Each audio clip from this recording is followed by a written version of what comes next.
En ese momento yo pincho a este hombre y cuando yo lo pincho, él se echa un pedo y salen burbujas.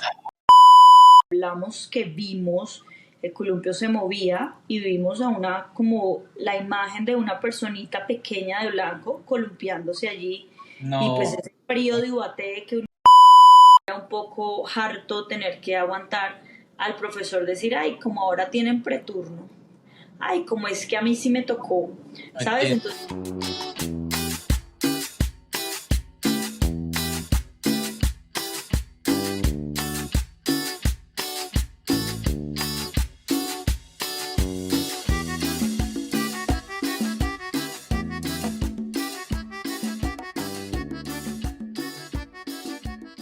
Hola a todos y bienvenidos a otro episodio de Sigue y se sienta podcast. Hoy conmigo una gran doctora, yo creo que casi amigos, todavía no, pero en proceso de ser amigos, una persona espectacular, muy inteligente, muy profesional, muy buena en lo que hace, una doctora tricóloga, ¿sí?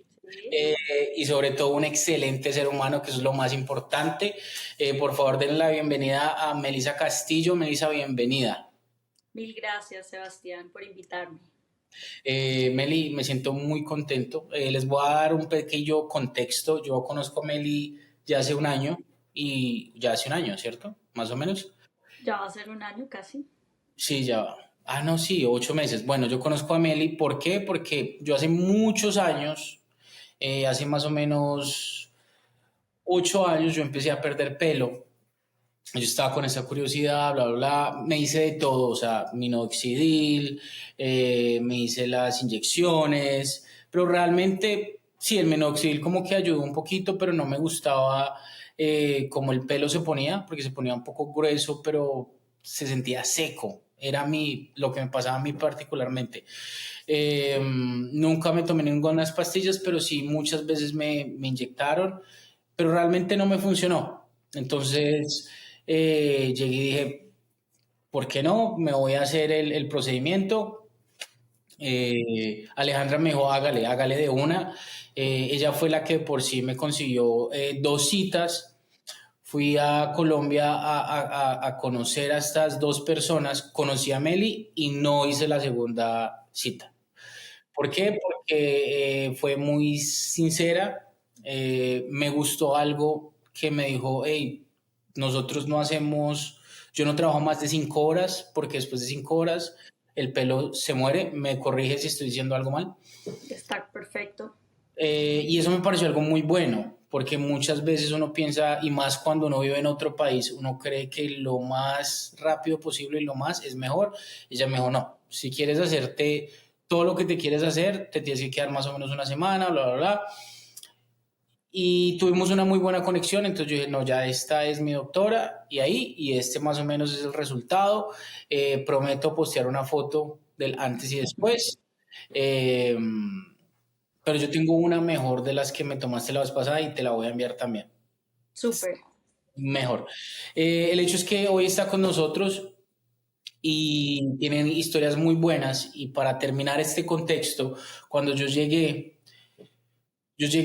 a las 2 de la tarde, la cita a Bogotá, la cita era a las 2 creo, pero pues tuve que almorzar, el tráfico de Bogotá, entonces empezamos a las 4 o 5, terminamos como a las 10. Eh, yo voy a ser honesto, hubo un momento en que yo estaba un poco nervioso y el escucharla hablar con la asistente, con todos ahí en la sala, me relajó un montón y ya empezó a contar historias, a estar relajadas, historias muy chistosas, muy buenas. Hablamos hasta de fantasmas y eso me relajó un montón y creo que eso, sumado a la buena atención de todos y obviamente lo profesional, porque pueden ver, es algo espectacular. No solamente vamos a hablar de pelos, pero Meli de por sí es doctora, entonces estudió medicina y a un contexto bastante largo, Meli. Pero entonces nosotros tenemos una sección que es más o menos conocer al invitado, entonces te voy a hacer preguntas cortas y vas a responder rápido. Cuéntame. ¿Listo? ¿Estás preparada? Preparada. Meli, nombre completo. Melissa Fernanda Castillo Rincón. Sí. Color favorito. El verde. Bien, me gusta. Comida favorita. La pizza. ¿Qué no comes? Brócoli. Doctora que no come brócoli. Trago favorito. El tequila. Bien. Un miedo. Un miedo, de pronto a la soledad. ¿A qué le tienes asco? A los mocos. ¿Qué te da mal genio? Me da mal genio la impuntualidad. Ok. A mí también. ¿Qué órgano serías siendo doctora? Yo creo que yo podría ser el corazón. Ok. ¿Algo de lo que te arrepientas? Mm, de pronto de no viajar más. Total. ¿Besarías a una mujer por plata? No, Ok. ¿Serías presidente por un día? tampoco. Ok. ¿Serías hombre por un día? No. Un lugar. Un lugar favorito, la playa. La playa. Perfecto. Ahora, vamos a cambiar un poquito. Como eres doctora, tengo solo 3 preguntas. Cuento. ¿Qué son esos mitos? Y si tú tienes algún otro mito que me puedas ayudar, te lo agradezco. ¿Qué tan buena es la cerveza para el ser humano? Hay gente que dice que es buena. Realmente yo te cuento que entre qué tan bueno, qué tan malo, la respuesta puede ser un poco equivocada, porque si uno mira, pero me estás preguntando básicamente directamente de la cerveza, buena o mala, en exceso todo es malo. Digamos que cuando la tomas en un balance, las cosas que genera en el cuerpo, como el estado de relajación, los aportes que tiene en cuanto a los temas de trigo y demás, esto hace que realmente sí tenga algo positivo, como lo son otros tragos como el tequila por el agave, como lo es el vino en esencia, digamos que, pero de a pocos. Siempre le digo a todos los pacientes, en cuanto siempre me preguntan cuál es el mejor trago, qué es mejor, es bueno, es malo, es un balance. Después de que no sea en exceso, está bien escoger el trago que sea favorito. O sea que la pregunta es bueno o es mala, si se la disfruta, perfecto. Si me lo pregunta, para mí es malísima, no me gusta. Ok, o sea, Malísima. tomo una cerveza, luego tomo un vino y luego un tequila y eso es un balance. Así no. Solo uno, de a uno. ¿Qué es el sereno? ¿El sereno existe? Porque todos culpamos al sereno de todo. Que da gripa. Todo el mundo, bueno, eso, digamos que eso es el sereno es un mito. El sereno es un mito y digamos que lo que me compete como tal en cirugía es la pregunta, es una de las preguntas más frecuentes que me hacen, sobre todo las personas, yo digo mayores de 40 años, siempre me dicen, doctora, ¿y me puedo serenar? Yo todavía me pregunto, pero creo que esto lo aprendí en el rural, a entender qué era el sereno. Cuando estuve de rural, que lo hice en Alvarado, Tolima, venían las personas desde la provincia o se venían muy, muy lejos desde las montañas a consulta y ahí entendí que era el sereno y es la madrugada, es como ese frío que baja a la madrugada. Serenarse es desde las 6 de la tarde esa sensación de frío diferente que se hace, que uno percibe cuando está anocheciendo, pero el sereno en su esplendor son para ellos entre la 1 y las 3 de la mañana. Esa es como la peor hora para ellos y digamos, para la persona que cree en los mitos del sereno, porque pues eso sí es un mito. Si yo estoy recién operado de pelo, ¿me puedo serenar? Tranquilo, eso no va a aumentar la inflamación, Pero eso no va a aumentar que se demore más, pero las personas lo consideran. Realmente yo creería que sí existe, leyendo un poco más, cuando uno, digamos que intenta preguntar un poco más el tema, a lo que ellos se refieren o su creencia se basa es en ese cambio que sí pasa en la Tierra, como un cambio meteorológico en ese momento, cuando estamos en esas horas.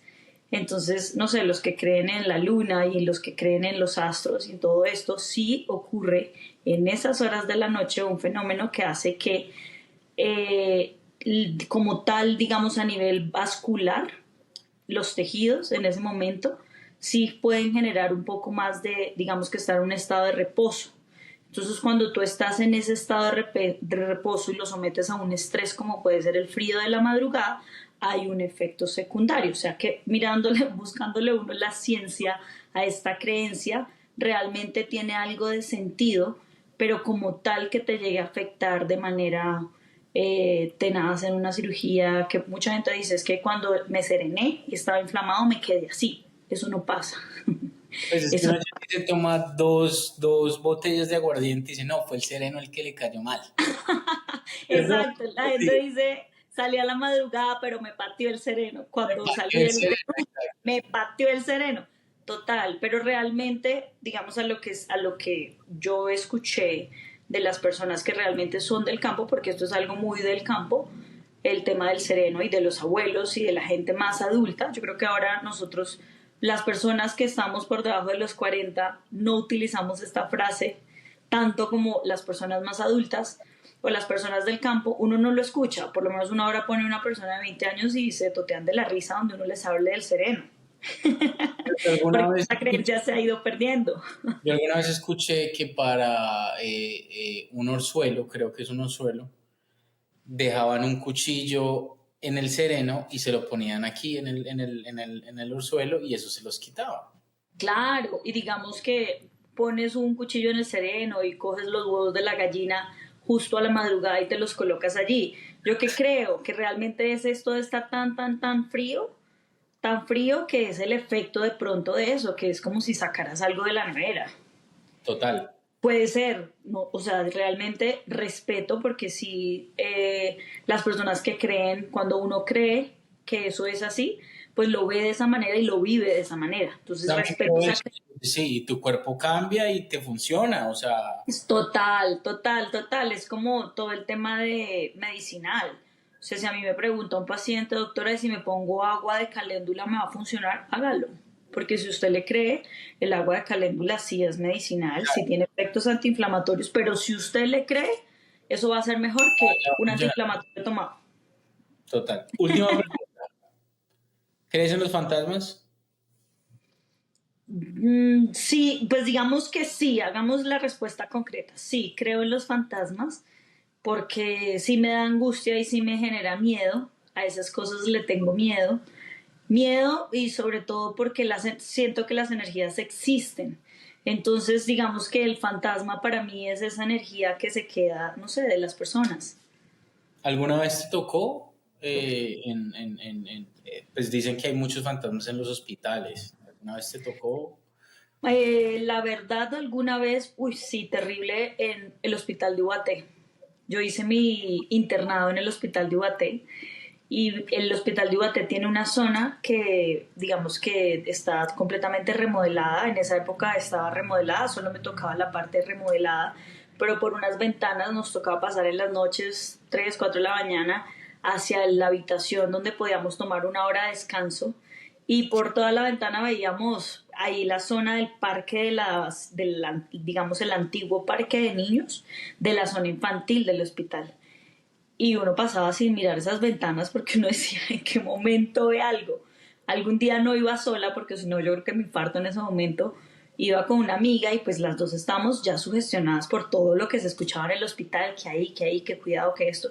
Íbamos las dos hacia a descansar y cuando ella me dice, mira, en ese momento, mira, fue el grito de las dos y arrancamos a devolvernos corriendo, pero lo que hablamos, que vimos, el columpio se movía y vimos a una, como la imagen de una personita pequeña de blanco columpiándose allí y pues No, ese frío de Ubaté que uno dice, no puedo ver esto, no puedo ver esto, ¿qué es esto?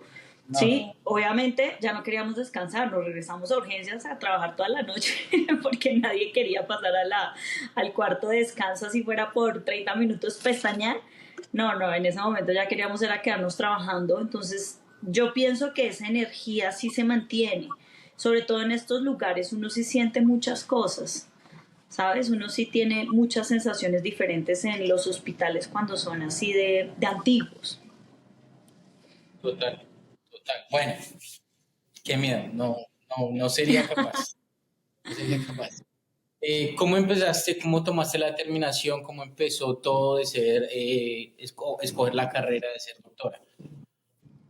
Bueno, pues Sebas, es algo, digamos que esto es una historia muy linda desde el punto de vista que yo siempre lo he dicho y es, yo creo que yo nací con ese gusto, porque no tuve papás médicos, ni mi mamá, ni mi papá, ni nadie en mi familia. No tengo a nadie, digamos, cercano que me haya como inculcado ese amor por la medicina, pero sí tengo historias como mi mamá me contaba que mi primer disfraz que pude elegir fue quiero ser doctora. Ok. Entonces, como que desde chiquita me lo imaginé y mi mamá siempre estuvo muy detrás de que esto ocurriera. Por el contrario, mi papá siempre me decía, hija, no estudie medicina, no se vaya por ese lado, esa carrera es muy berraca, esa carrera es muy dura, la remuneración y el respeto de los médicos ha cambiado, realmente le gusta, le daba mucho miedo que yo estudiara medicina, ¿sí? Porque él tenía una historia muy triste de uno de sus mejores amigos perdió a su hijo cuando estudiaba medicina porque no fue capaz de decirle a su papá que no quería continuar la carrera. Y él se suicidó y era el mejor amigo, digamos, el hijo del mejor amigo de mi papá. Entonces él tenía, yo creo que ese trauma de pensar que yo iba a estudiar medicina, que qué tal fuera muy difícil, que todo ese proceso. Entonces mi papá, por el contrario, algún día me dijo, tú, si no estudias medicina, ¿qué haces? A mí me gusta mucho la fotografía y yo le dije en ese momento, papá, si yo no soy médica, me dedico a ser fotógrafa y pues me voy por el Dijo, mundo a tomar fotos a ver qué. te dijo, no, no, no, estudié medicina. No, me dijo, prefiero que seas fotógrafa. De verdad. Sí, yo en ese momento estaba ya en noveno en el colegio, súper enfocada en ir a todos los temas pues, de universidades, a mirar múltiples universidades, como todas esas ferias que hay en esa época. Y mi papá me decía, no, de verdad, enfócate en otra cosa, si vas a salir del país, ve, porque no vas a otro país a estudiar otro idioma, te vas a Francia, haz otra cosa mientras lo piensas. Y yo decía, yo no tengo nada que pensar, yo la tengo clara. O sea, a mí me encanta y cuando estábamos en décimo en el colegio tuve la oportunidad de visitar la Javeriana, que es mi universidad, soy javeriana, y yo creo que en ese momento que yo entré al anfiteatro y estuve allí, yo dije, yo voy a salir de acá. O sea, en ese momento yo me visualicé. Ese año yo pierdo a mis papás, a los dos, mis papás se mueren en un accidente de tránsito Los dos en y el accidente. Uy, sí, sí, sí. Y ellos fallecen y ese año yo ya tenía que elegir qué iba a hacer. Yo tengo dos hermanas, una mayor, una menor. Tenía una hermanita de 8 años y mi hermana mayor estaba en tercer semestre de veterinaria. Entonces, ahí en ese momento mi hermana me decía, bueno, Meli, ¿qué vamos a hacer? Y yo, pues nada, yo voy a seguir estudiando. Mi hermana me decía, ¿de verdad vas a estudiar medicina? Y yo, sí, yo voy a ser médica y de la Javeriana. O sea, yo tenía eso clarísimo y así me lo proyecté desde ese momento. Cuando me gradué de la universidad recibí un porcentaje de una beca de una universidad muy importante en el país, pero yo quería ser javeriana. Yo rechacé la beca y ingresé, gracias a Dios pasé a la Javeriana. los Andes. Dime, Rechazaste los Andes. no, rechacé otra universidad y dije, empecé en la Javeriana. Con el apoyo de mi hermana mayor lo logramos, digo lo logramos pues porque primero es una carrera que es costosísima y pues la sacamos adelante. Con los esfuerzos y todo lo que hicimos, sacamos la carrera adelante y pues nada, soy médica, lo logré y de la Javeriana. Te voy a salir un poquito de lo que tenía planeado porque es que cuando dices javeriana, médica javeriana, se me viene a la cabeza este doctor, creo que es Jaramillo, que hoy Sí, es que conocer, ¿no? Que es demasiado famoso, creo que ese es el apellido. Qué pena si no me sé bien el apellido. Y con todo esto, yo siempre he escuchado, he tenido un par de conocidos amigos médicos, de por sí había uno muy chistoso porque era un costeño de la Javeriana que siempre me lo encontraba rumbeando. Y ese rumbeaba parejito, pero siempre me han dicho que primero que todo la medicina, donde sea que sea, es muy dura. Y este sí. man trajo a colación que en la Javeriana era más dura todavía pues, por el trato y que era un trato muy duro. ¿Qué opinas tú de eso? Yo te voy a decir algo. Yo tuve la oportunidad, digamos, de ser soy médica de la Javeriana, o sea, hice pregrado en la Javeriana. Cuando uno es estudiante de pregrado, existe mucha protección frente a esto. Cuando uno pasa la especialización o cuando uno está más grandecito, o sea, que empieza el tema quirúrgico, o sea, como toda la parte que ya es de cirugía, empieza el internado, ahí es donde se vienen a complicar un poco las cosas. Yo te voy a contar que cuando yo estaba en quinto semestre, empiezan los exámenes orales de semiología, luego siguen, digamos, los exámenes. Yo en la universidad alguna vez tuve algún problema con una profesora porque yo ingresé a hacer mi examen en ese momento de semiología y cuando estaba allí en ese momento ella llega y me dice, no sé, como que la entrevista, como aquí, como tú me estás entrevistando, su nombre, tal. Y entonces miró el reloj y me dijo, doctora, estamos 10 minutos tarde. Y yo le dije, qué pena, doctora, pero pues estaba allá afuera en la fila esperando que usted me llamara. O sea, preparada para mi examen, ¿sabes? Como estaba esperándola. Bueno, arranque. O fijo es que su mamá no sé qué, o sea, como que me hizo un comentario de que su mamá, por culpa de su mamá, llegó tarde, como que yo le iba a echar la culpa a mi mamá. Entonces en ese momento yo sí me sentí un poco como que a la defensiva, ¿sabes? Porque le dije, como, que tiene que ver mi mamá en esto. Ay, no vaya a meter a su mamá en estas cosas. Le dije, no, es que yo no tengo por qué meter a mi mamá porque mis papás están muertos. Y, o sea, yo pasé la página y yo en ese momento como que ya, hágame el examen, o sea, me empiezan a preguntar. Y ella en ese momento me dijo, o sea, usted va a matar a sus papás para que yo venga y le colabore en el examen. O sea, como que ella ya pasó el nivel. Yo en ese momento le dije, no tengo nada que discutir con usted, doctora. Me salí del examen. Yo fui, gracias a Dios, en ese momento yo estaba como en todo el proceso de los cursos, como que en la Javeriana hacen unos cursos grupales donde tú te metes como para ser líder de liderazgo y yo era parte de ese equipo de liderazgo de mi semestre. Entonces conocía al decano del medio, conocía a muchas personas, incluido la parte de los padres, porque pues tiene una parte académica y otra parte pues que tiene todo el tema como tal que lo lideran los padres en la universidad. Entonces yo estaba en ese grupo y demás y pues yo salí obviamente mal, en ese momento salí mal, yo me puse a llorar, me fui a la decanatura del medio, les dije esto me acaba de pasar y yo no tengo por qué tolerar esto porque mi vida personal es mi vida personal. Yo vine a hacer un Obvio. examen, Y tú o no sea, yo llegas vine a presentar diciendo, un examen. discúlpeme que me pasó esto. Sí, o sea, yo vine a hacer un examen, yo me maté anoche estudiando, creo que soy una buena estudiante, mis notas son buenas, yo no tengo queja acá, yo no soy pues, ¿sabes? Como que esto es una excusa, ¿no? Pero yo no tengo por qué soportar que esta señora me reciba de esa manera para un examen que es oral, donde yo me tengo que enfrentar, porque una cosa es tú escribir y otra cosa es enfrentarte, como vivir ese momento de estrés. O sea, ya no tenía por qué hacer eso. Entonces, después de esto, ellos sí prestaron atención. Por eso digo, gracias a Dios, en todo ese tema ya dejó de ser mi profesora. Me permitieron hacer el examen 2, 3 días después con otra doctora muy querida. Me hizo mi examen, me fue muy bien porque el tema no era de estudio, el tema era de cómo llegas así y te reciben de esa manera, ¿sabes? Y Después de esto, lo que más da putería es que tú estabas sentada esperando por el examen. O sea, no es como que tú hayas llegado tarde y decir qué pena. jamás, Pues, jamás. Lo que te dije cuando arrancamos esto, hay algo que a mí me molesta y en eso yo soy un poquito estresada, es en la puntualidad. Y eso es una característica que uno tiene desde chiquito. Probablemente es porque desde chiquito me inculcaron eso. ¿Sabes? Entonces yo realmente después de todo esto yo decía, increíble, gracias a Dios nunca tuve que rotar más con esa doctora, pero supe que a ella la sancionaron y pues ella dejó de ser profesora para todos los estudiantes, ¿sí? Digamos que su sanción fue quitarla, sacarla de ser profesora. Entonces, yo tuve ese inconveniente, digamos, en lo personal. Sí puedo decir, el trato sí es, siempre va a ser un poco hostil porque de alguna manera todos normalizamos lo que pasa, ¿sí? Todos normalizamos que en el tema de los residentes, los profesores, que sea la hora del almuerzo y no te dejen ir a comer, que tú no tengas espacio para decir, oigan, estoy al baño urgente, sino con el amigo, cúrame, me saca algo de la máquina, yo voy corriendo, o sea, como esas cosas todos lo normalizamos. Entonces yo creo que el problema se da desde que uno ingresa a primer semestre, es como aguante que esto es duro, y todos nos mentalizamos para eso.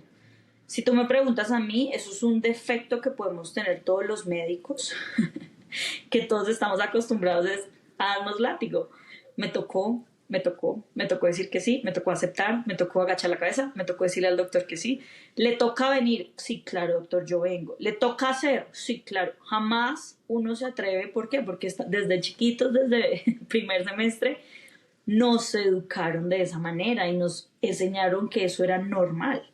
Realmente viendo el caso del doctor Jaramillo y viendo el caso de lo que ocurrió con esta estudiante y tanto que se habla de este tema, y hoy en día que las personas pensamos de una manera diferente y somos diferentes en cuanto a eso, pues uno no debe tener ese trato para educar, ¿sí? Porque al fin y al cabo todas las personas que estamos allí somos estudiantes, estamos aprendiendo y así como uno puede coger las cosas más buenas, el checklist de todo lo mejor de cada profesor y esto, hasta esas cosas que son malas, que es el maltrato inspirado de a mí eso me lo hicieron, yo lo voy a hacer, a mí esto, La ley obviamente, con sangre entra. exacto, y eso se hereda, ¿sí? Porque a mí me lo hizo cuando era más grande la residente, ahora que yo soy residente voy a maltratar al otro. Eso pasa y eso seguirá pasando. Sí, yo te voy a decir, yo tengo amigas de la universidad que todas increíble porque después de esto hablamos y mis amigas médicas, amigos médicos decimos, duro, pero todos lo vivimos. Duro, pero todos lo normalizamos. Sí, lo que pasa es que, bueno, o sea, la Javeriana entró dentro de esto, pues por estas historias, pero hay cientos de historias así en todos los estratos, sectores, ciudades, o sea, y lo que pasa es que la docencia, yo también voy a meter otra carrera ahí, que es la policía, son, Total. son cosas que si tú, no sé, o sea, no quiero decir están mal pagas porque sí, hay muchas carreras mal pagas en Colombia y en el mundo, pero si tú te metes a hacer estas carreras, tienes que entender que es más algo, no quiero decir espiritual, formativo, o sea, tienes que entender que el pago y que lo que estás haciendo es algo más de, ¿cuál es la palabra que estoy buscando? Es vocación. Vocacional, eso, exacto. Eso es lo que tú estás buscando. No estás buscando un pago, no estás buscando. Y tienes que entender que lo que estás, de lo que estás haciendo va a crear. O sea, yo creo que ni los profesores saben la importancia que tiene la formación de los niños Total. o de las personas, pues. Total. Y digamos que cuando uno está en la universidad, pues obviamente, pues uno es, la personalidad de uno viene desde que pues uno es un niño, ¿no? Pero la universidad te termina de formar en ese aspecto. Y como lo hablaba con unos amigos, muchos decían, claro, uno ve cosas que uno dice jamás en la vida quiero ser como esa persona. Así uno sepa que ese profesor, ese doctor es esto, es lo otro, es el más en esto, uno dice, pero no quiero ser como esa persona. Quienes tienen la capacidad de decir, no quiero ser como esa persona, es completamente válido. Pero hablando del tema de cómo se desarrolla la personalidad, muchos sufren y por eso llegan a casos tan graves como los del doctor Jaramillo. ¿Sí? Y sufren todo este tiempo y odian a toda la gente y odian a todo su entorno porque no han tenido las herramientas ni la capacidad porque no es fácil, ¿sí? Porque no es culpa de ellos, simplemente es un ambiente demasiado hostil que no es para todo el mundo. Último, Entonces, última difíciles. pregunta para Uh-huh. salirnos de este tema ya. Yo me imagino que los estudiantes y los mismos profesores deben tener una asesoría psicológica en la universidad, ¿no? En caso que sientan la necesidad. Eso sí existe, pero ahora es que es más, o sea, yo te voy a contar, cuando yo estudié medicina, empezó la transición en cuanto al bienestar del estudiante, ¿sí? Cuando yo empecé como tal mis prácticas, que era como quedarme en el hospital, hacer turnos, que ya me tocaba de manera asistencial, hasta ese momento se diseñó un edificio para que todos pudiéramos al menos tener un lugar donde bañarnos, donde cambiarnos, donde descansar, como un lugar decente en el hospital, que pudiéramos ir a hacer esas cosas, a comer, a poder calentar el almuerzo, a sentarse uno a decir, venga, voy a preparar mi agenda porque esta noche empiezo el turno a las 7 de la noche, entonces me voy a alistar 2 horas, descanso, hago tareas, hago cosas, como ese edificio de bienestar hasta ese momento inició, al igual que estos procesos. O sea que yo te puedo decir que yo soy parte de esa transición, pero transición buena para los estudiantes en ese momento que teníamos apoyo, pero de alguna manera era un poco harto tener que aguantar al profesor decir, ay, como ahora tienen preturno, ay, como es que a mí sí me tocó, ¿sabes? Entiendo, Entonces, entiendo. todo el tiempo, ¿por qué? Porque ellos, pues sí, fue la transición y fue lo que más les generó esas molestias de saber que de pronto nosotros éramos los que teníamos beneficios. Exacto, y que ellos no lo tuvieron. Exacto. Entonces, a mí me tocó esa transición y te puedo decir que por eso fue una época difícil. De repente los que están hasta ahora haciendo residencia o que se acaban de graduar de especialización cuentan que los han llamado y les han dicho que si necesitan algo, que les ofrecen todo el tema de las ayudas, cosa que está muy bien y yo me imagino que todo esto es un tema de transición, de ir avanzando en ese proceso, porque cuando yo empecé a estudiar esto no existía. Más o menos cuando pasé a quinto semestre fue que empezó a llegar el bienestar para los estudiantes. Y creo que en todas las, o sea, no solo en medicina, creo que en todas las carreras ya empezó a funcionar de manera diferente, ¿no? Que el estudiante pueda decir, que le permitan excusarse, que le permitan hablar, que le permitan ser parte de, ¿sí? Como que esto empezó a cambiar. Súper, súper. No sé si más o menos ya respondiste a mi próxima pregunta, porque mi próxima pregunta era lo más maluco de ser médico, que es lo más difícil, lo más maluco, incómodo. Yo te diría que lo más maluco de ser médico es ser el médico de toda la familia. Uy, sí, sí, Pero sí. ¿por qué? Lo voy a decir porque no es porque a uno le moleste, a mí jamás, uno lo hace con todo el amor del mundo, pero yo te voy a contar una historia muy chistosa de antier, de mi hermanita menor, tuvo una cirugía, perdió su cabello, digamos en el proceso post cirugía, y pues obviamente ha estado, obviamente yo estoy ahí para decirle qué haga, qué esto, qué vas a usar, qué suplemento, qué vamos a hacer. Ya está en crecimiento su cabello, pero su cuero cabelludo tiene en este momento una patología. Entonces yo le digo, Cami, porfa, pasa al consultorio. Ay, no, mírame acá, trae el microscopio y me miras acá en la casa. O sea, ella quiere que aparte se lo haga ahí en su cama. Sí, sí, sí. Listo, traigo todas las cosas, la veo, le reviso, le digo qué tiene, vamos a hacer esto, vamos a hacer lo otro. Está a los 15 minutos, oye hermana, pero yo leí y en TikTok decía, yo digo, no puedo creer que no me, o sea, no puedo creer que no me creas, no puedo creer que le creas más al TikTok, no puedo creer que le creas más a otras cosas, pero eso pasa con toda la familia. O sea, toda la familia todo el tiempo pueden ser tus cuñados, tus suegros, tus tíos, te preguntan, pero yo siempre digo, ¿para qué me preguntan si todos hacen lo que les dice el vecino? ¿Sí?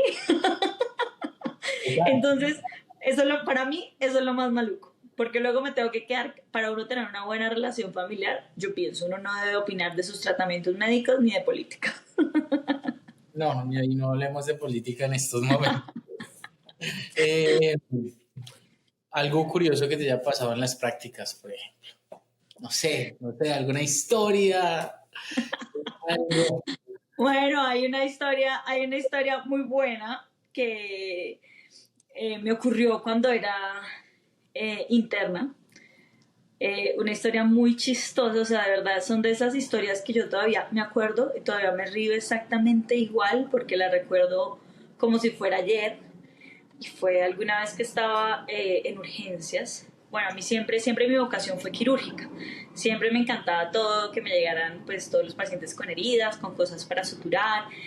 Y pues digamos que cada compañero tiene una vocación diferente. Entonces tenía a mis compañeras que les encantaban los niños, a la que le encantaban las cosas de medicina interna, a la que se colocaba tapabocas y decía, no quiero ni oler al paciente porque les gustó otras cosas. A mí me quedaría Entonces, difícil. entonces, cuando pasaba algo en urgencias, a mí siempre me llamaban mis amigas.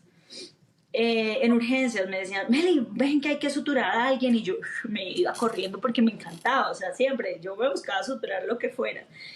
Y un día de esos llegó en urgencias, me acuerdo tanto, era la tarde de un domingo. Y estábamos como tranquis tomando café enfrente. Esto era en un pueblo, entonces estábamos tomando el cafecito enfrente del hospital. con unas arepitas fritas que hacían deliciosas. Y yo estaba ahí cuando llegó un paciente para suturar, para revisarlo, y yo, chuchun, corra. Entonces yo estaba con una compañera, no voy a decir su nombre, pero le decían en esa época la Mona. Y la Mona me dice, Meli, vamos para que tú lo hagas. Y ya, vamos, y tú lo miras. Y yo, listo, vamos. Cuando llegamos allí, era un chico joven, en ese momento puedo decir, en ese momento yo tenía alrededor de 23, 24 años, y él tenía un año menos o 2 años menos que nosotras, porque éramos dos mujeres. Dos mujeres, en ese momento le digo, ¿qué te pasó? Y él solo se quedó así, pero tieso. Me pegué ahí. Y nosotras nos miramos, bueno, déjame ver qué pasa. Obviamente uno súper profesional, muéstrame, no sé qué. Tengo que mostrarles a las dos. Claro, cuando uno es estudiante, siempre nos dicen que cuando vamos a examinar a un hombre o una mujer, lo mejor siempre es que tengamos a alguien al lado, ya sea la enfermera jefe o otro colega, por temas de total, por todo siempre debe estar un acompañado. Entonces nosotros, sí, claro, ven, te revisamos, por favor, no sé qué. Este hombre se quita la pantaloneta, pero no nos dice nada, ¿qué te pasó? Y él era, pero mudo, él estaba en mute. Nosotros, ok, se quita la pantaloneta y se pone así, solo se mira sus genitales. Nosotros nos miramos entre las dos, obviamente él estaba muerto de la pena, más que la pena que sentíamos nosotras, porque nosotras en ese momento no éramos médicas graduadas, sí, o sea, éramos estudiantes aún, pues sí, en un internado, pero estudiantes. Y nosotras obviamente ahí súper serias, como todo, sí, ven, te examinamos. Pues este hombre finalmente nos contó, le sacamos las palabras, iba en su bicicleta, se fue hacia atrás y con la parte de atrás de las llantas se le enredó la pantaloneta, por ende el escroto, y ¡trum! Tuvo una herida en el escroto. Lo puedo sentir. Cuando, claro, en ese momento él no nos podía ni siquiera mostrar de lo impresionado, del golpe, de la pena, eran muchas cosas que le pasaban a este chico por la cabeza, me imagino. Entonces yo le dije, ok, perfecto, no te preocupes, voy a examinarte. Mi amiga me miraba y ella, examínalo tú, Meli, yo no puedo, yo fresca, vamos a ver qué hay que hacer. Entonces yo le dije, vamos a ver si podemos hacérselo acá o si hablamos con el cirujano y lo pasamos a salas de cirugía. Ella me dijo, listo. Cuando le miramos realmente era una herida de 1 centímetro en el escroto, pero pues obviamente era una herida que necesitaba puntos. Yo lo examino, le explico qué le vamos a hacer, en el Que se sí. sienta uno. Yo quiero que te pongas en la parte del hombre, que si al hombre le sangra el escroto por más medio centímetro que sea, no es algo normal para uno, entonces uno va a tener que correr con el mayor miedo del mundo. Y más imagino, no quiero juzgar a nadie, pero me imagino que alguien en el campo dirá, voy a perder mi hombría, lo dice uno. Y no, horrible. No, él estaba en shock, él todavía no entendía y él era con una cara de asustado. Entonces, la parte chistosa de la historia no es que tuviese esa herida. La parte chistosa de la historia es que yo llego y le digo, listo, te vamos a colocar unos puntos. Yo le tomé, en ese momento le dije, me da permiso para tomar una foto, mostrarle al especialista para ver si hay que subirlo a salas o si lo podemos hacer acá. Él me dijo, no, tranquila. Justo en ese momento, cuando iba a tomar la foto, el especialista iba pasando y le dije, ay, doctor, ayúdeme, revise porfa si esa herida al lado suturó. Me dijo, no, hágala caso, pues es una herida pequeñita, no. Y él, sí, mejor no, cirugía. Bueno, listo, entonces ya lo voy a suturar, voy a traer sus cosas, yo me voy, hago la remisión, hago todas las cosas de solicitud para cogerle los puntos, organizamos absolutamente todo, yo lo dejo en su cubículo, con mi compañera nos vamos, traemos todas las cosas, porque en ese momento pues tú traes todo a sala de procedimientos y haces todo allí en el lugar de procedimientos. Lo pasamos a la salita de procedimientos, estábamos nosotras dos, yo le explico el proceso, entonces le digo, voy a hacerte algo con anestesia local. Yo lo que voy a hacer es primero limpiar alrededor de la herida, limpiar muy bien, voy a colocar la anestesia, voy a hacer luego un lavado de la zona de la herida muy bien, ya no vas a sentir dolor, obvio sí un poco de molestia por la zona que estamos tratando, pero tranquilo que todo va a estar bien, no va a sentir mayor molestia, esto pasa rápido, la anestesia es local, le explico el proceso. En ese momento, él todo dice que sí, él me afirma con la cabeza que él entiende todo, yo le paso el consentimiento, le digo que me firme, salgo y le explico a la familiar, le digo que me firme, ingresamos nuevamente con él y él ya está acostadito, listo, limpio, coloco anestesia, empiezo a lavar, y cuando yo le digo a él en ese momento, te voy a colocar la anestesia local. Le había puesto la tópica, o sea, solo la que va encimita de la piel, no nada inyectado aún. Cuando yo le digo esto, este hombre estaba en shock. Y después de tenerlo limpio, con campos quirúrgicos, con todo, él se gira y me pone la nalga para que le ponga en su mente. Él pensaba que la anestesia local era una inyección en la cola. Se contamina todo. Yo dije, no puede ser, Dios mío. Yo en ese momento, pues, obviamente somos humanas. O sea, somos humanas antes que todo. Nos dio un ataque de risa, nosotras nos salimos del cubículo y cerramos la puerta, tranquilo, tranquilo, gírese con tranquilidad, pero no podíamos nosotras de verdad de la risa de ver que se había contaminado y nos puso la nalga para poner la anestesia local cuando la anestesia va es allí.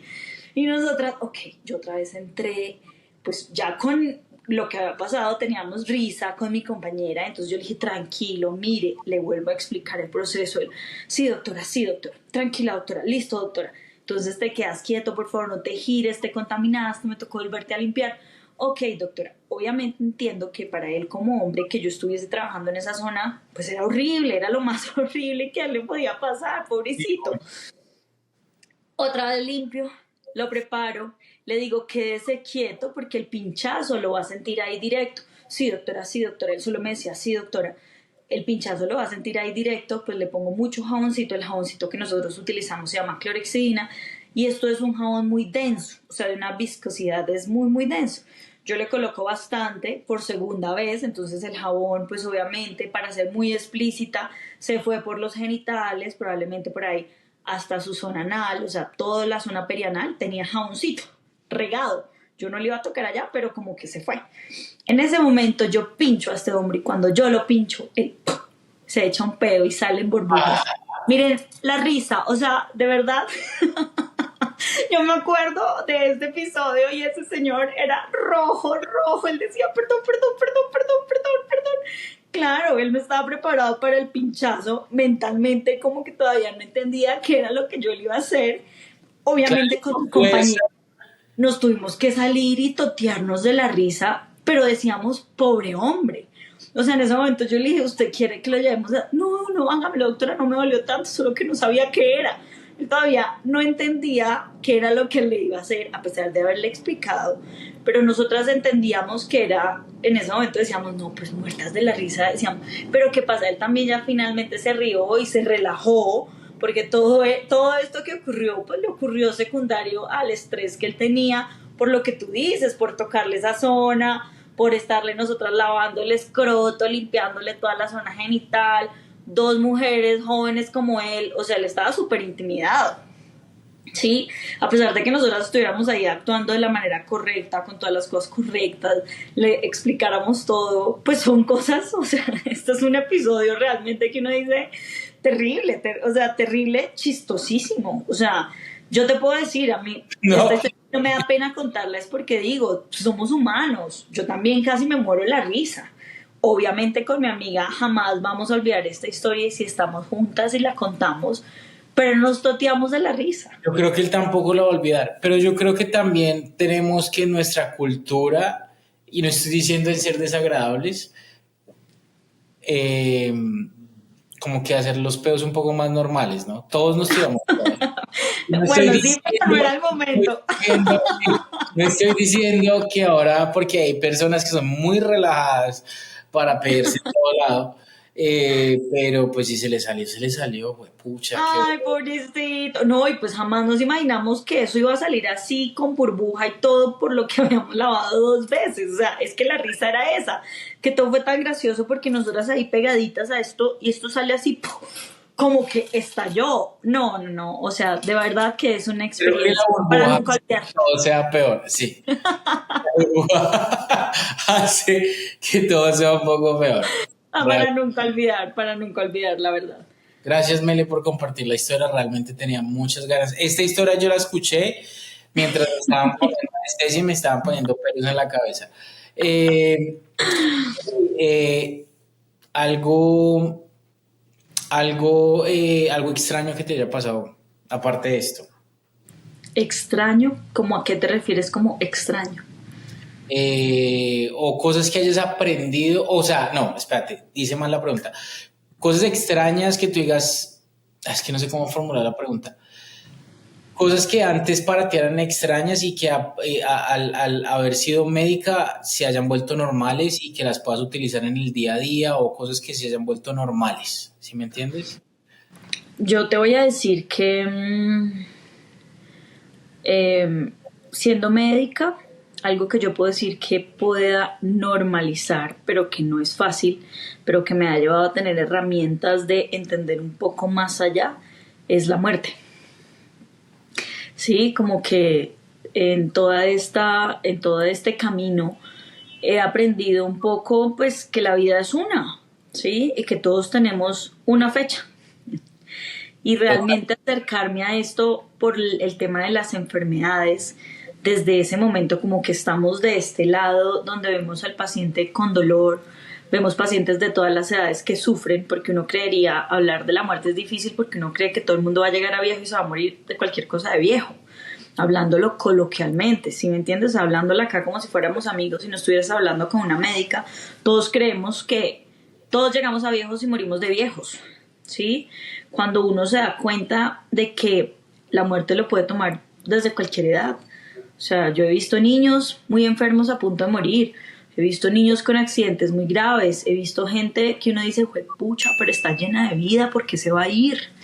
He visto personas que tienen proyectos, cumplen con sus proyectos, abren un proyecto y al otro día se mueren.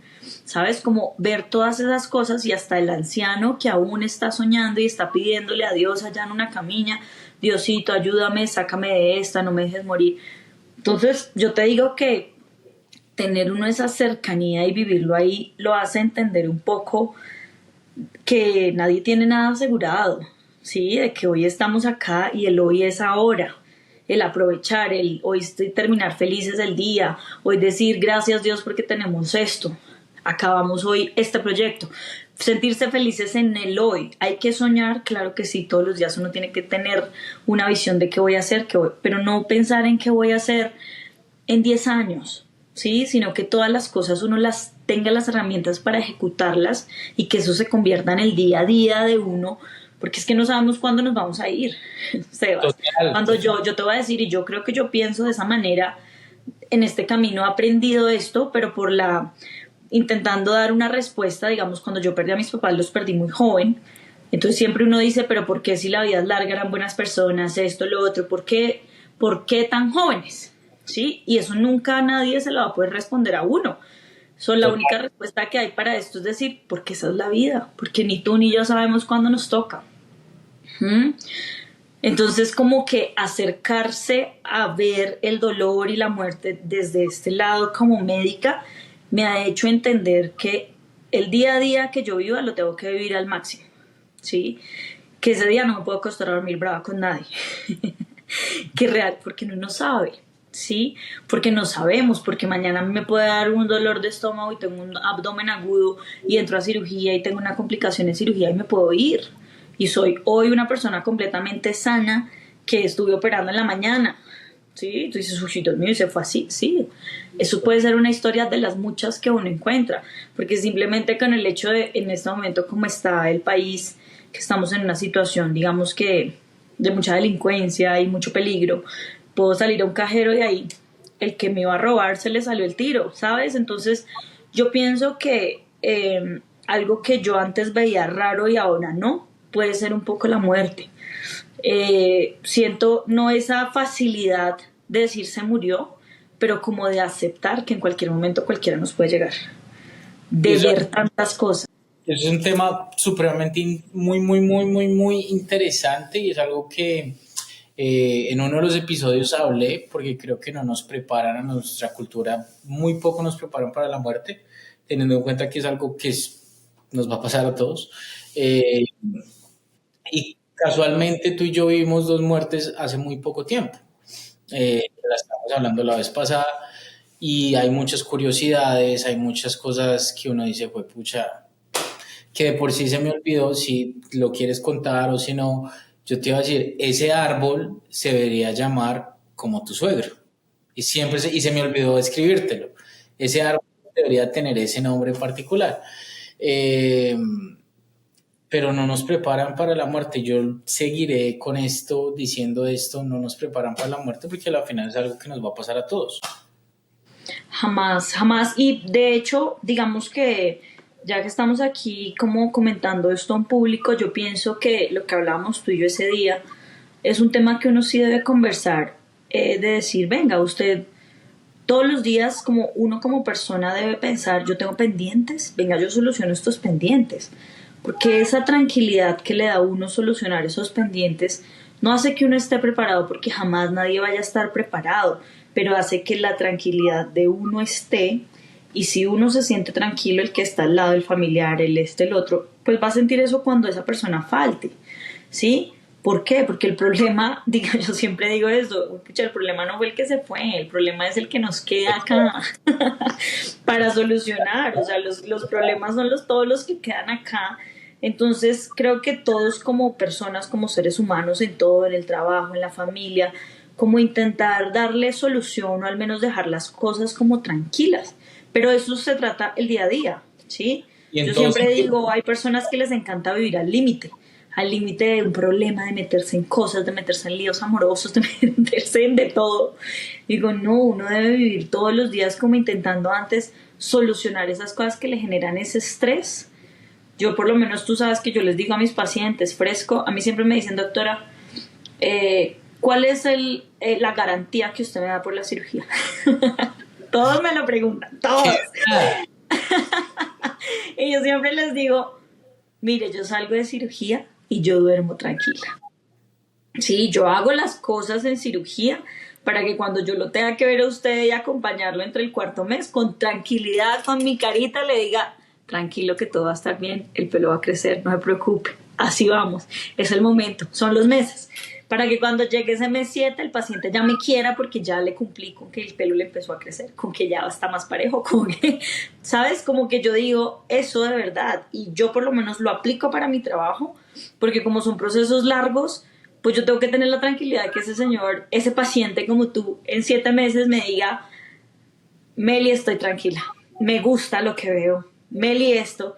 Acuérdate que cuando nosotros nos vimos a los 4 meses, tú me dijiste, como 4 meses y medio, me está creciendo más un poquito aquí, un poquito allá, como que me veo un raro un lado, como que obvio, ese es el peor momento, es ese. Pero yo sé y tengo la tranquilidad porque hicimos las cosas bien, que en el proceso todo va a mejorar.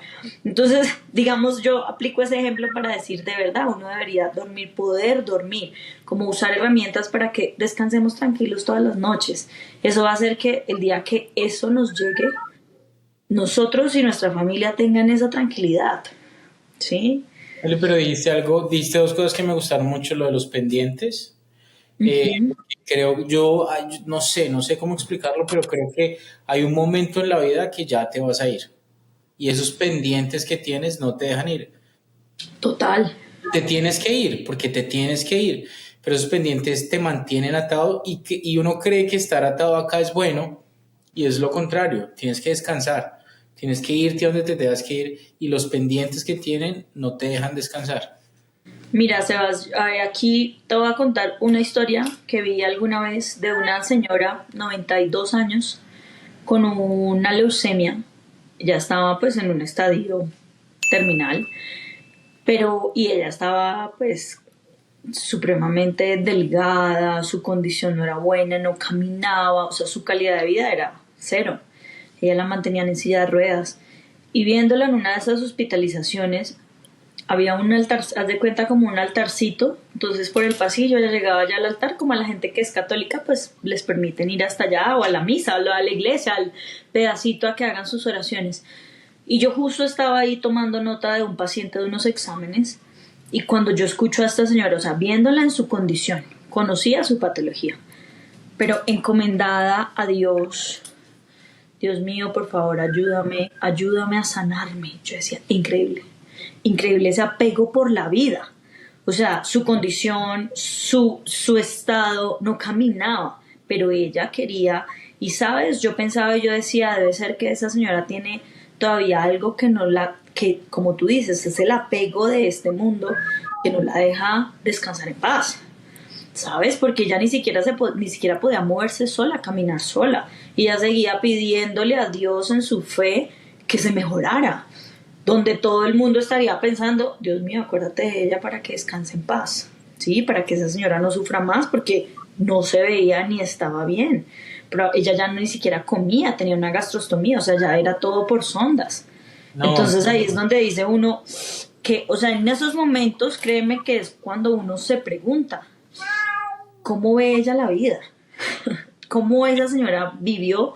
¿O qué es lo que todavía le falta para que ella pueda decir, me voy tranquila, dejo este mundo tranquila? Increíble, o sea, por eso te lo cuento, porque de las cosas que a mí me han impactado, esa historia, esa historia me impacta todavía, la pienso y siempre que hay alguien hablando de, ay, pero ya está viejito, se debería morir, no sé qué, o puede descansar en paz, digo, uno no sabe cómo vive la gente y siempre cuento esa historia para decir, no sé qué se le pasa en la cabeza a esa señora, pero dentro de su fe estaba curarse, a pesar de que ya no caminara, ella quería estar bien y viva. una locura. Y la segunda cosa que te dije y que yo creo que es muy buena es lo que también lo dijiste y estoy totalmente de acuerdo contigo, el proceso. Muchas veces estamos pensando en la ganancia, el resultado, y cuando yo vi bueno, cuando estuve más o menos, por así decirlo, presente o supe pues el final de mi suegro, y al ver en el momento en que lo estaban enterrando, dije, este es el final, o sea, es el final, o sea, esto es en lo que terminamos todo, aparte de dinero, fama, cualquier legado que es, este es el final. A la final, el final es el mismo. Y el final, Todos vamos para el es definitivamente el proceso y es disfrutar el proceso, es disfrutar ese día a día, es disfrutar esa mañana, es disfrutar ese día en el trabajo, aunque a veces sea tedioso y cansón, es disfrutar los minutos con la pareja, con los amigos, es disfrutar el día a día porque como lo dijiste, llega un man, te mata o te caíste y ya fue. Chao, chao. Y por Entonces, eso te decía, eso que yo creo que es tan difícil para todo el mundo, que es la muerte, ser médica me ha hecho ver desde diferentes puntos de vista que hoy la tenemos y mañana, quién sabe, y que no es la edad, no es nada, es cuando llegue el momento de cada persona. ¿Sí? Porque muchas veces uno intenta que necesito esto, que necesito lo otro, y uno tiene unas preocupaciones y yo siempre pienso que cuando uno tiene un problema, cuando se te presenta algo, uno en ese momento del problema quiere, si uno de verdad piensa con lógica, utilizando su cabeza y dice, ¿puedo solucionar este problema? O sea, me compete. Si tengo las herramientas, soluciónelo y viva tranquilo. Pero si no está dentro de la capacidad de uno, eso dejó de ser su problema. Porque si uno no puede hacer nada para eso, uno no puede vivir con esa angustia. No es mi problema. O sea, que lo solucionen al que le competa, al que tenga las herramientas. Porque eso es algo muy importante de lo que estamos hablando para uno poder decir, vivo al día a día. Claro, todo el mundo, mira, en todos los niveles, desde todas las edades, todo el mundo ve los problemas como quiere y pues esa es la vida, ¿no? Pero aprender a vivir tranquilo dentro de lo que se pueda, dice uno, pues se basa es en eso. Este es mi problema, ¿lo puedo solucionar? No, entonces no puedo hacer nada. Entonces relájate, suéltalo, exacto. suéltalo que lo solucionen otros. Meli, ¿Sí? nos queda ya un poco, no nos queda tanto tiempo, ha sido una hora increíble. Y quiero que entremos un poquito ya a lo de los pelos. Ok, Hay que hablar un poquito de pelos, ¿no? La primera pregunta es, ¿por qué el pelo? Porque, ¿cómo llegaste al pelo? Me parece algo muy curioso. bueno, yo te voy a contar, eso es una historia linda, voy a ser, digamos, concreta en esto, es decirte, cuando yo me gradúo de medicina, soy médica, me voy al rural, regreso, siempre supe que quería hacer algo quirúrgico, regreso a Bogotá después de mi rural, tengo la oportunidad de empezar a trabajar en una clínica de cirugía plástica, donde conocí a muchos cirujanos plásticos fabulosos todos, porque me enseñaron grandes cosas, cosas de las cuales aprendí lo que yo quería hacer y lo que no quería hacer como persona y como cirujana. Y uno de ellos me dio la oportunidad de trabajar con él. mientras yo hacía como el tránsito de la especialización, de ver, de pasar los exámenes y esto que no es algo fácil, y yo empecé a hacer esa transición y él hacía cirugía capilar y hacía mucha cirugía capilar. Cuando yo empecé a entrenarme tenía una compañera en ese momento que no me permitía ni siquiera coger el taladro. O sea, y a mí se me convirtió esto como en un reto personal. O sea, yo decía, mira, yo te voy a contar, yo me compraba al día, me cogía 8 patas de cerdo. Y yo me compré el taladro y me compré mis cosas aquí en mi casa y yo cogía cerdos y yo decía, yo tengo que sacar tantos unidades foliculares de los pelos de los cerdos. Aquí en mi casa lo colocaba en mi escritorio, en mi estudio y le hacía y le hacía. Y yo en 2 meses estaba al menos haciendo una extracción en las paticas de los cerdos porque los pacientes no me dejaban hacer nada. O sea, esta compañera era supremamente odiosa conmigo, las dos que estaban en ese momento, no me permitían hacer nada. Paridas, un saludo. Y yo salía, y yo te voy a contar, Sebas, se me ampollaban los dedos. O sea, mis dedos me sangraban. Mi tía me conseguía en ese momento deditos de silicona para que yo siguiera y esto de verdad era mi reto personal. O sea, yo decía, va a llegar el día donde ella por fin, por orden del cirujano, le diga, le pasa el taladro a la doctora Melissa y la doctora Melissa la va a dejar callada y va a sacar sus unidades foliculares completas. Pero como no tenía cómo entrenarme, pues yo me entrenaba en la casa. Y te lo juro, era algo personal. O sea, ya decía, yo solo quería hacer pelo, ver pelo, yo veía videos, yo llegaba a mi casa a estudiar artículos. O sea, como que me enfoqué tanto en eso en ese momento.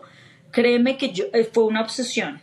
O sea, los que estaban alrededor mío, mi familia me decían, es que ya solo todo le pelo, todo le pelo. Miren las manos. Claro, mis manos, mis dedos me sangraban todos los días, Sebas. Todo esto no te estoy hablando carreta.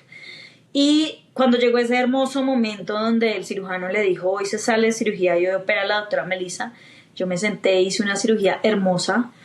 Y yo ese día, claro,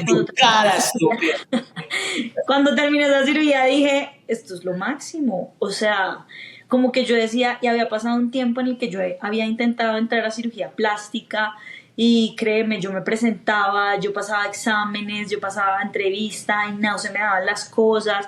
Y entonces llegó ese momento donde yo decía, o sea, un momento, yo creo que yo soy buena, soy buen ser humano, yo tengo que buscar otro camino que me apasione y me guste y esto me encanta, entonces voy a buscar y voy a hacer una especialización en esto que me encanta. Entonces en ese momento empiezo a buscar, empiezo a revisar, empiezo a buscar los mejores sitios, pero realmente aquí en Colombia no había absolutamente nada. Entonces empecé a buscar, hice muchas cosas como virtuales, porque realmente yo te voy a decir, la práctica yo la tenía, o sea, yo podía ya operar todos los días, ¿sí? Porque ya hacía muy bien la cirugía, entonces ya me confiaba en la cirugía. Y yo seguía haciendo esto, luego empecé a hacer mi máster, ahorré, hice mi máster, porque pues como te conté todo me ha tocado sola. Entonces ahorré unos pesitos, me pagué la especialización, hice la especialización. Y cuando yo terminé, yo dije, es el momento de dedicarme solo a ver cabezas y pelos. Y me di cuenta de que hago cirugías, soy cirujana, me dedico a lo que me gusta y todavía yo te puedo decir, Sebastián, que yo siento esa misma pasión por la que yo llegaba a mi casa todos los días a hacer esas paticas de cerdo. Llegó un punto donde mi tía me decía, ¿yo qué hago con esas patas de cerdo? Ya no le podemos dar más al vigilante, el señor me dice que eso de dónde lo sacan con esos huecos. O sea, ¿qué es lo que le hacen a esos huecos? Porque yo decía, no se puede botar ese cerdo. Pedía los trozos de tocino y ojalá que el marrano tuviese pelo negro. O sea, como pedazos de cuero negro para poder ver los músculos claros. Como rubios, ¿no?